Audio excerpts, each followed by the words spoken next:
शनिवार शाम मुंबई में एनसीपी नेता और कारोबारी बाबा जियाउद्दीन सिद्दीकी की गोली मारकर हत्या कर दी गई। देश की आर्थिक राजधानी में एनसीपी नेता की सरेआम हत्या की खबर आग की तरफ फैल गई। वहीं अब इस मामले में बयानबाजी का दौर शुरू हो गया है। इसी कड़ी में अखिल भारतीय कांग्रेस कमेटी मुख्यालय में इमरान प्रतापगढ़ी और डॉक्टर रागिनी नायक ने प्रेस वार्ता को संबोधित किया। इस दौरान रागिनी नायक ने कहा कि बाबा सिद्दीकी 3 बार के विधायक और पूर्व मंत्री थे। उन्हें वाई लेवल की सिक्योरिटी मिली हुई थी, इसके बावजूद उनकी हत्या कर दी गई। उन्होंने कहा कि अब सवाल उठता है कि यदि देश में वाई लेवल की सिक्योरिटी से लैस व्यक्ति के साथ ऐसा हो सकता है तो आम आदमी का क्या होगा। इसके साथ ही उन्होंने महाराष्ट्र की महायुति सरकार पर निशाना साधा और कहा कि आज हर व्यक्ति डर के साए में जी रहा है और डबल इंजन सरकार का दावा करने वाले गृह मंत्री खामोश हैं। बाबा सिद्दीकी जी को सरेआम उनकी हत्या कर दी गई और ये बात किसी बीहड़ सुनसान जगह की नहीं है, ये मुंबई महाराष्ट्र के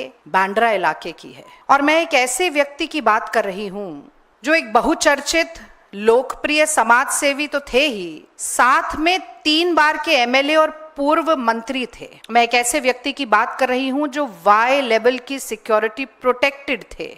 मैं एक ऐसे व्यक्ति की बात कर रही हूं जिन्होंने 15 दिन पहले ही महायुति सरकार को विधिवत तरीके से सूचित किया था कि उन्हें जान से मारने की धमकियां मिल रही हैं।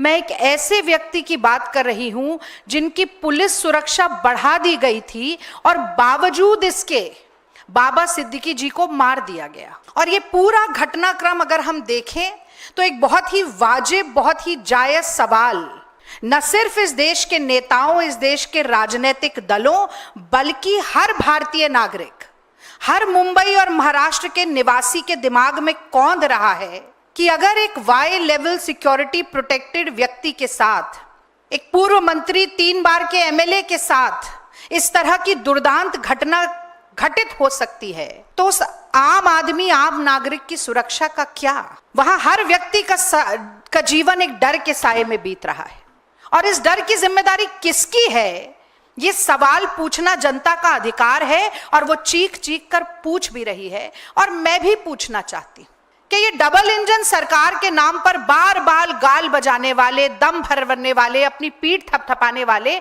देश के गृह मंत्री कहां सो रहे हैं? आज उन्हें क्रोनोलॉजी समझ में नहीं आ रही कि एक व्यक्ति कह रहा था कि मुझे जान से मारने की धमकी मिल रही है और उसे मार दिया गया। और मैं एक बात और कहना चाहती हूं, कल विजयदशमी थी, दशहरा था और हर भारत का निवासी आस्था और संभावना का मेल करके इस बात में विश्वास रखता है कि कल का दिन बुराई पर अच्छाई की जीत का दिन था, अन्याय पर न्याय की जीत का दिन था, असत्य पर सत्य की जीत का दिन था, दुराचार पर सदाचार की जीत का दिन था और रावण पर राम की जीत का दिन था। और इससे ठीक उलट कैसे अन्याय, अत्याचार, जुल्म, शोषण अपने पांव पसार रहा है महाराष्ट्र में और पूरे देश में, इस बात का प्रत्यक्ष प्रमाण, बहुत दुख है मुझे इस बात का कि विजयदशमी के दिन, दशहरे के दिन न सिर्फ देश ने बल्कि पूरी दुनिया ने देखा। तो ये कहना अतिशयोक्ति नहीं होगी कि राम राज तो भूल जाइए, घोर जंगल राज और रावण राज है और इस रावण राज का अंत जनता करने के लिए ठान कर बैठी है। इसीलिए कहीं ना कहीं ये चुनाव की भी तारीखों को टालने का काम कर रहे हैं। सबसे पहले आदरणीय राहुल गांधी जी ने, कांग्रेस पार्टी के राष्ट्रीय अध्यक्ष मल्लिकार्जुन खड़गे जी ने, जैसा कि आप पीछे ट्वीट्स में भी देख रहे हैं, न सिर्फ निंदा की है, न सिर्फ प्रशासन और सरकार को जिम्मेदार ठहराया है, बल्कि यह भी कहा है कि तफ्तीश होनी चाहिए, निष्पक्ष तफ्तीश होनी चाहिए, न्याय होना चाहिए, नीतिगत तरीके से होना चाहिए।